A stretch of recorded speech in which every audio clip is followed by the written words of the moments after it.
উনি যে ঘরের মধ্যে থাকেন সেই ঘরের মধ্যে জল বার হচ্ছে এবং ওইটাতে উনি খড় দিয়ে রেখেছেন। আর ওর একটা ছোট ছেলে আছে, যে ছেলেটার মানে হ্যান্ডিক্যাপ, ওর জন্য সামনের ওই যে তিরপাল দেওয়া আছে, আপনি ভিডিওতে দেখতে পাবেন যেখানে তিরপাল দেওয়া আছে তার নিচে ওর ছোট ছেলে শুয়ে আছে। ঠিক আছে, আপনারা ওই ভিডিওর মধ্যে দেখতে পাবেন যে একটা তিরপাল টাঙানো আছে, তার নিচে ওর বাচ্চাটা আছে, ওর ওই ছোট বাচ্চা, ওর মধ্যে ওই থাকে। সম্ভবত আপনারা বুঝতে পারছেন যে এই কারণটা কি। আমরা অনেকে হয়তো ভাবছি যে দুঃখু মাঝি ওই ঘরটার মধ্যে থাকে, কিন্তু আপনারাকে আমি ভিতরের ভিডিও দেখাচ্ছি, আপনারা ভিডিওর মধ্যে দেখবেন। আমি ভিডিওটা করেছি, ওর মধ্যে কিন্তু দুঃখু মাঝি থাকে না, ওরা একটা আলাদা বাড়িতে থাকে এবং বাড়িটা এখন একটা বাড়ি তৈরিও হচ্ছে। আর ওদের মোটামুটি ভালো বাড়িও আছে যেখানে ওরা থাকে, কিন্তু ওই যেখানে থাকে ওরখানে ওই ছোট বাচ্চাটা থাকে, ও একটু মেন্টালিটি বটে আর ওর মানে হ্যান্ডিক্যাপ টাইপের। ও সরকার থেকে ভাতাও পায়। আপনারা মনে করছেন দুঃখু মাঝি খুব দুঃখের মধ্যে আছে, কিন্তু আপনারা ভুল ভাবছেন। আমি যা জানতে পারলাম আজকে আসার পরে, তাতে দুঃখু মাঝির অবস্থা খুব একটা ভালোর দিকে যায়। কারণ দুঃখু মাঝি বর্তমানে যে টাকা আর্ন করে তাতে তার পরিবার কেন সমস্ত দিক দিয়ে সে মানে সবল।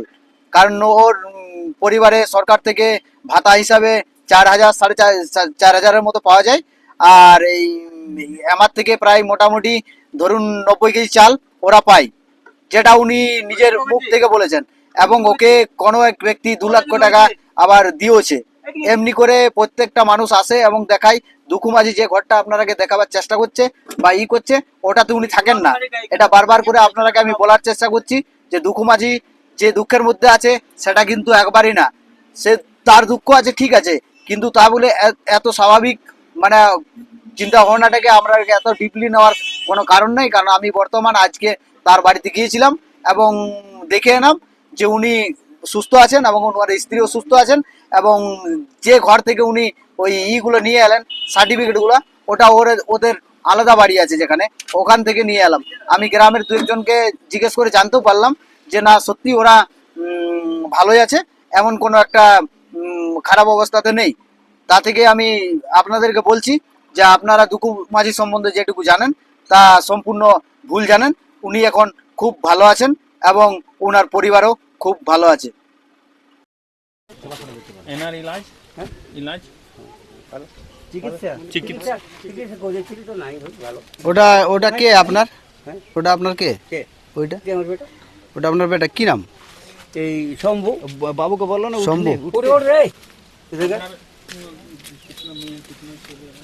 ছেলে মেয়ে কটি?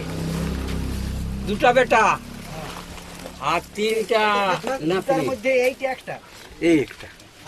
বড় ছেলে কি ছোট? ছোট ওঠে। আর 2টা মেয়ে। মেয়ে 3টে মেয়ে একটা ছেলে। ও একটি ছেলে। ও খালি ইনকাম করার মতন কেউ? ওই কাজও করি গো আর খাওয়াও হয়। কাজ তো পরে কাজ করিয়ে তারপরে গাছ লোক হোমক দেয়। গাছ মানে বুঝো, আমি লোকের গাছকে লাগাত গেলে কেউ আমাকে অনেক পয়সাও, কেউ 10 টাকাও দেয়, 20 টাকাও দেয়, 30 টাকাও দেয়। এই তো তাল খাটিয়ে বাটিয়ে থাকবে। আপনার ইনকাম সোর্স क्या है बाबा जी? বলছি আপনার রোজগারের কোনো बाबा जी पूछिए কিছু इनकम বলতে নেই। হ্যাঁ পাই, এই তোমার মনে কি এই বৃদ্ধ পেনশন পাই। কত? বৃদ্ধ পেনশন 1,000 টাকা। আর এই চালটা যে সেইটা নাই পাই, সবাই পাই, এটা পাই। চাল কত?